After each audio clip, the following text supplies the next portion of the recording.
Before sunrise on D-Day, Germany's 15th Army had enough strength to snap the Allied invasion in half before it ever became a foothold. Nearly 20 divisions sat ready in northern France. Heavy armor waited in reserve. Veteran staffs had rehearsed counterattacks on maps for months. And they were close enough, within a long day's drive of the beaches. Close enough that, if they surged toward Normandy at first light, the landing could have collapsed into a bloody evacuation. Yet, they did not move. They did not gamble. They did not even fully commit. They watched. They waited. They held their best force back for the moment they believed truly mattered. The moment the real invasion came. The moment they expected the one American commander whose name made German generals tighten their jaws and glance at their watches. The moment they expected George S. Patton to appear at the head of an overwhelming strike.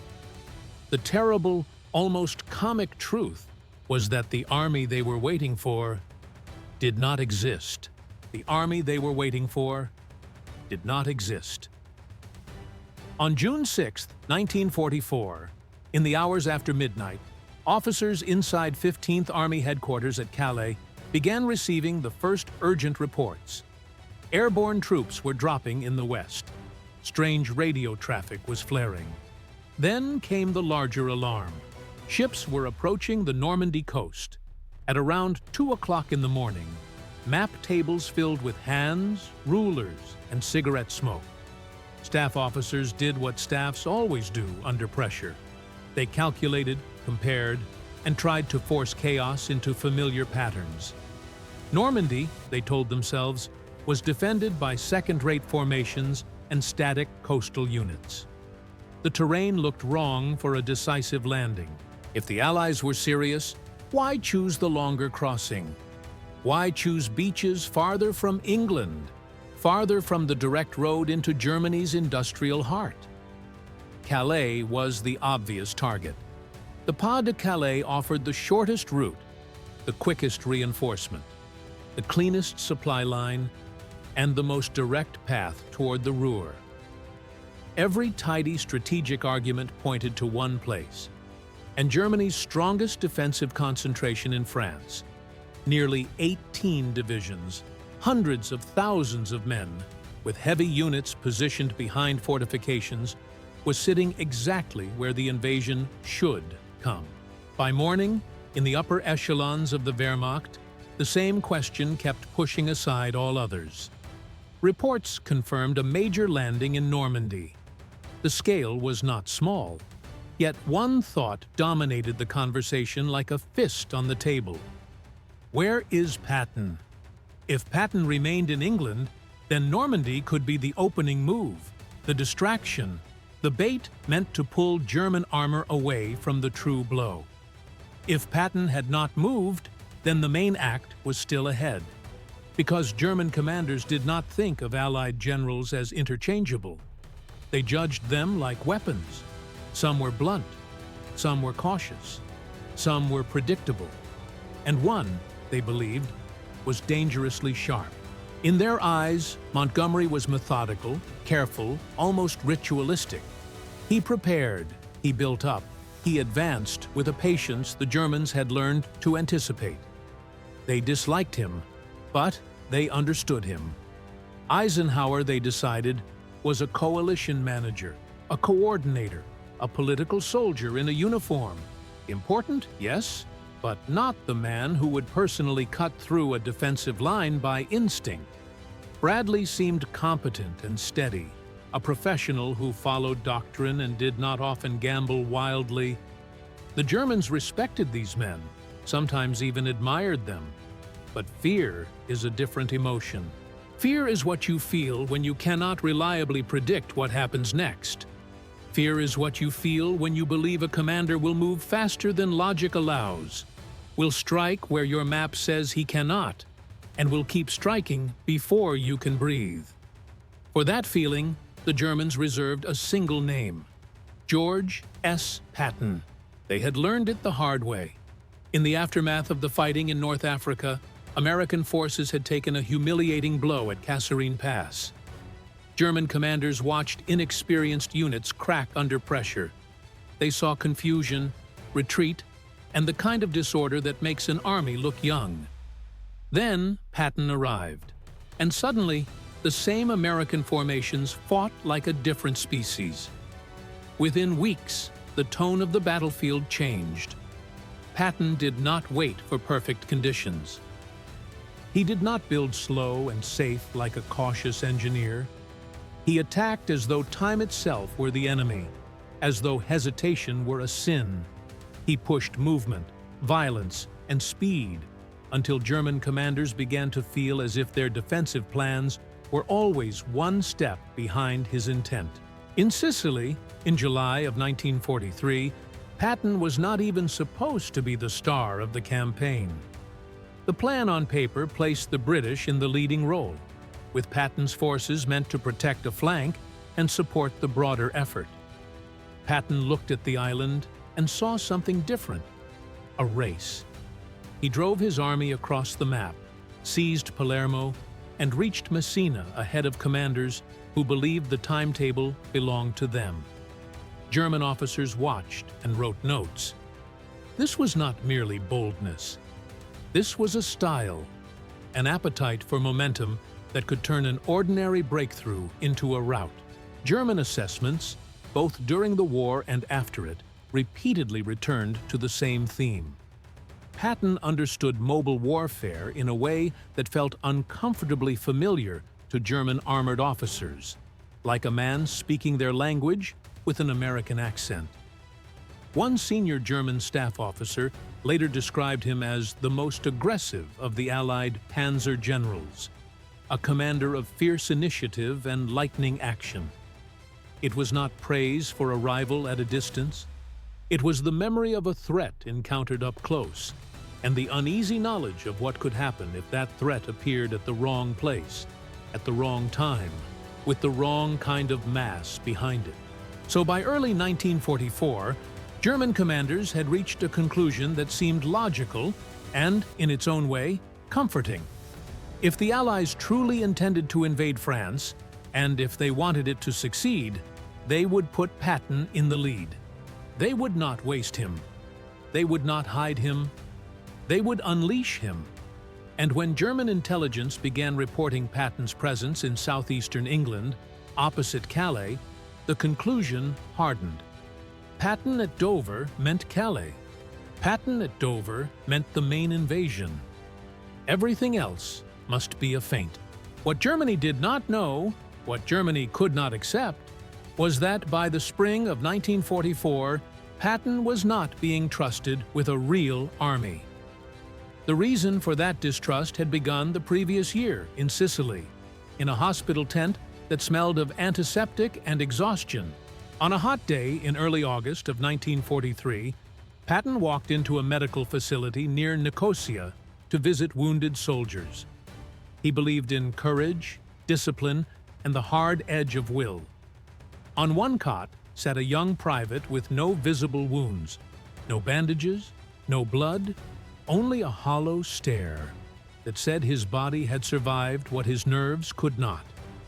When Patton asked what was wrong, the soldier spoke of shelling, terror, and the inability to return to the line. Patton's temper snapped. He called the man a coward. He struck him.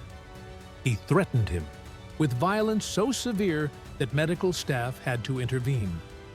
Days later, in another hospital, Patton erupted again at another soldier suffering from combat fatigue. This time, more witnesses saw it, and the story began climbing the chain of command like fire up dry timber. For a brief moment, it looked as if Patton's career might end not in glory, but in disgrace. Regulations and common sense argued for punishment. Yet the war did not pause for moral cleanliness. Eisenhower faced a problem that was both practical and political. Patton was a scandal, but he was also one of the few Allied commanders the Germans truly feared. Eisenhower did not want a court-martial that would tear the American public and military apart while the invasion of France loomed. Instead, He reprimanded Patton privately, ordered apologies, and kept him in the theater, contained, monitored, and, for a time, sidelined. When the story finally became public later that year, outrage exploded. Politicians demanded action. Commentators condemned Patton. But behind closed doors, the invasion plan advanced, and Eisenhower made a colder calculation. He could not hand Patton a frontline command immediately. Yet he could still use Patton. Use him in a way that did not require trust in his temperament. Use him as a weapon not of steel, but of reputation. By the winter of 1943 and the opening of 1944, the Allies faced the central problem of overlord. The Germans knew an invasion was coming. They did not know precisely when. They were not completely sure where. But they had spent years turning the coast into a fortress. Bunkers, mines, obstacles, artillery, concrete designed to make beaches into killing grounds. The strongest defenses were in the Pas de Calais. Germany expected the blow there, and if Germany committed its armored reserves correctly in the first day or two, the invasion could be driven back into the Channel in a catastrophe. The Allied answer was deception. Vast, layered, expensive deception. Operation Fortitude was designed to convince the German High Command that Normandy was not the main effort, that the real landing would come at Calais. Not merely a rumor, not merely a whisper, but an entire illusion built to satisfy German expectations. The plan demanded fake formations, fake equipment, fake harbors, fake orders, and fake radio traffic. Inflatable tanks appeared in fields. Wooden aircraft sat on airstrips. Canvas landing craft crowded ports. From ground level, it looked like theater. From the altitude of reconnaissance cameras, it looked like mass. But props alone do not paralyze an army. What makes an enemy freeze is belief. And belief in war often attaches itself to faces and names. Fortitude needed a commander the Germans would consider credible for the main invasion. Someone whose presence opposite Calais would override doubts, silence skeptical voices, and keep the 15th Army anchored in place, even as Normandy burned.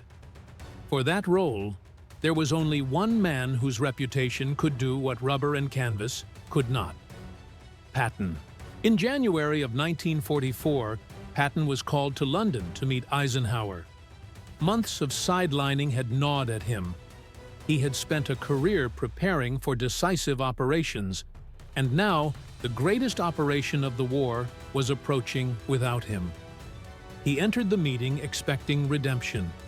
He expected a real command, real men, real armor. Eisenhower laid out the truth of Fortitude, the Phantom Army Group, the need to convince Germany that Calais was the target, the role of radio deception and visible buildup. Then Eisenhower gave Patton the title Command of the 1st United States Army Group. The words sounded like triumph.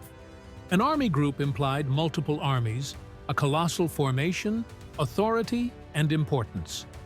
Patton's mind likely leapt ahead to maps of France, columns rolling inland, the chance to repay humiliation with victory. Then he asked the practical question: what divisions would he lead? When would they train? When would they embark? Eisenhower paused, and the room changed temperature. The 1st United States Army Group did not exist. It was a name, a shell. The tanks were inflatable. The aircraft were wood. The landing craft were canvas. Patton's job was not to invade. It was to be seen. To sit in Dover where German eyes expected a killer, to generate radio chatter for imaginary units, to let spies report his presence, to make the Germans hold their best forces in place. For Patton, a man built for motion, it was a kind of punishment that felt like humiliation. Yet Eisenhower framed it as necessity. If Fortitude failed, D-Day could fail. If D-Day failed, the war could drag on, and tens of thousands more would die. Patton's reputation, Eisenhower argued, could save lives even if Patton never fired a shot. Patton understood the logic, and logic did not make it sting less. Still, he accepted. Refusal would mean exile from the war, so Patton moved to Dover and began playing a role. The Phantom Commander of a Phantom Army. He attended civic events. He posed for photographs. He gave speeches about Allied cooperation. He shook hands with mayors and dignitaries. He became, in effect, the living signature on the deception. His staff, professional to the core, treated the enterprise like a real command. They drafted orders, maintained paperwork, scheduled movements of fake equipment to appear organic.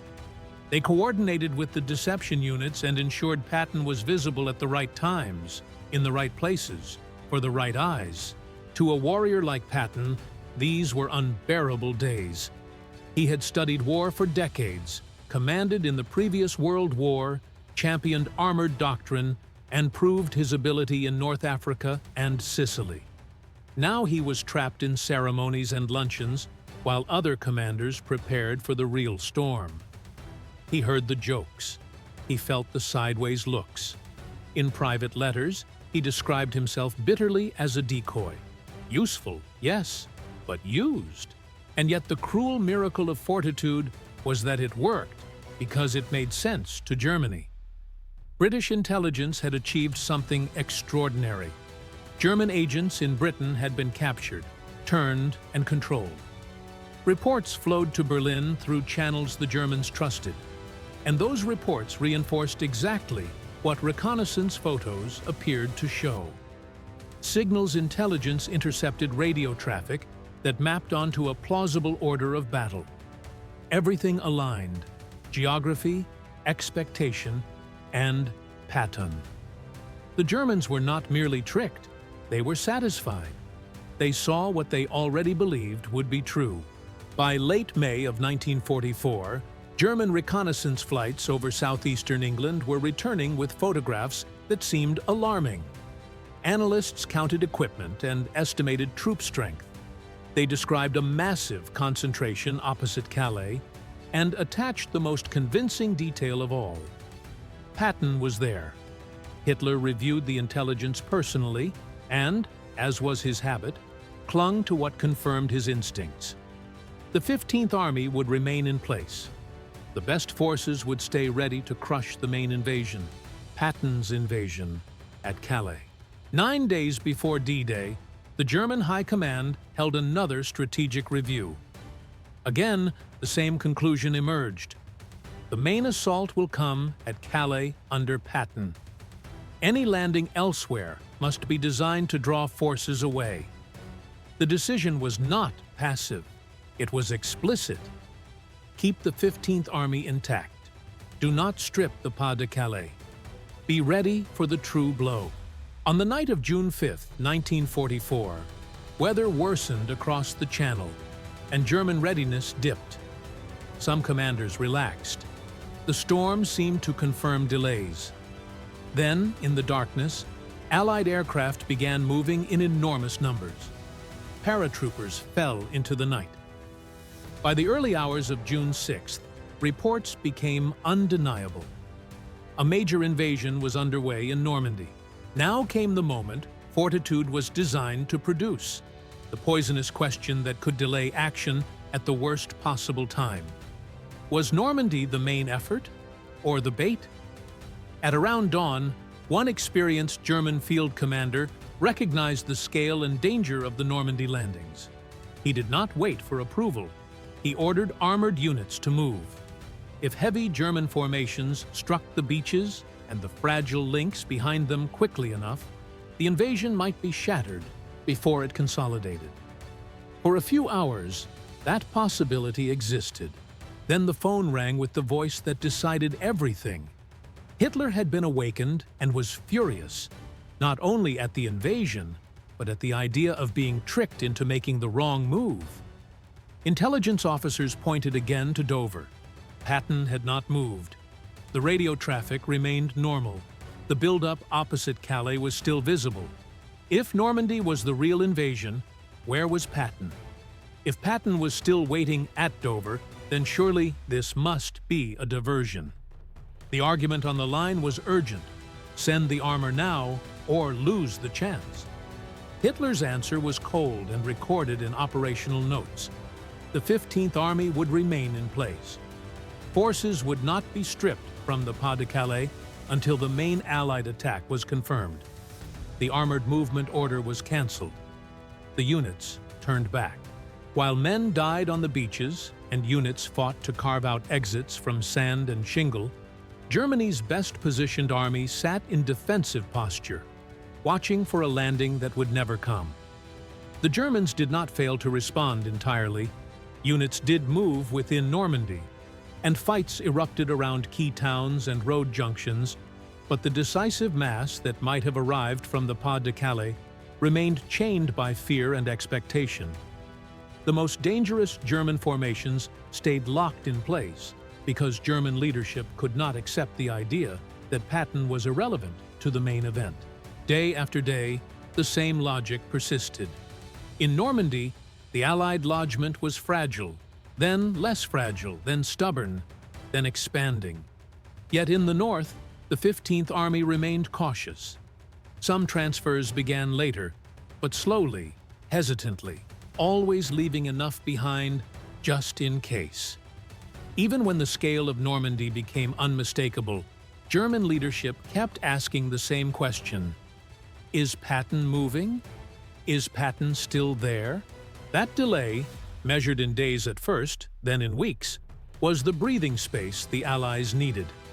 Every sunrise that the Pas de Calais forces remained in place was another sunrise in which Allied supplies landed. More men came ashore, more artillery was positioned, more airfields were built, and more defensive depth was created inland. The window for crushing the invasion narrowed steadily until it closed. The psychological contrast was stark.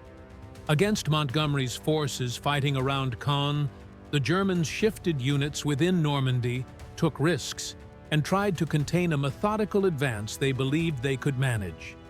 Against the possibility of Patton landing at Calais, they refused to gamble at all.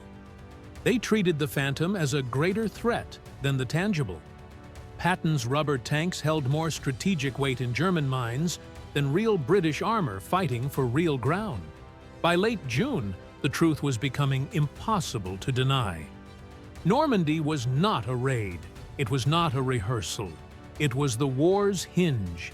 And yet, even then, German commanders hesitated to empty the Pas de Calais entirely, terrified of being caught wrong-footed if a second landing came.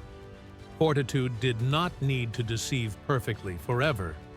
It only needed to delay certainty long enough for Normandy to become irreversible. When significant elements of the 15th Army finally began arriving in force, the situation in Normandy had changed. The Allies were still paying in blood, still grinding through hedgerows and fortified villages, still struggling for breakout, but they were no longer hanging by a thread.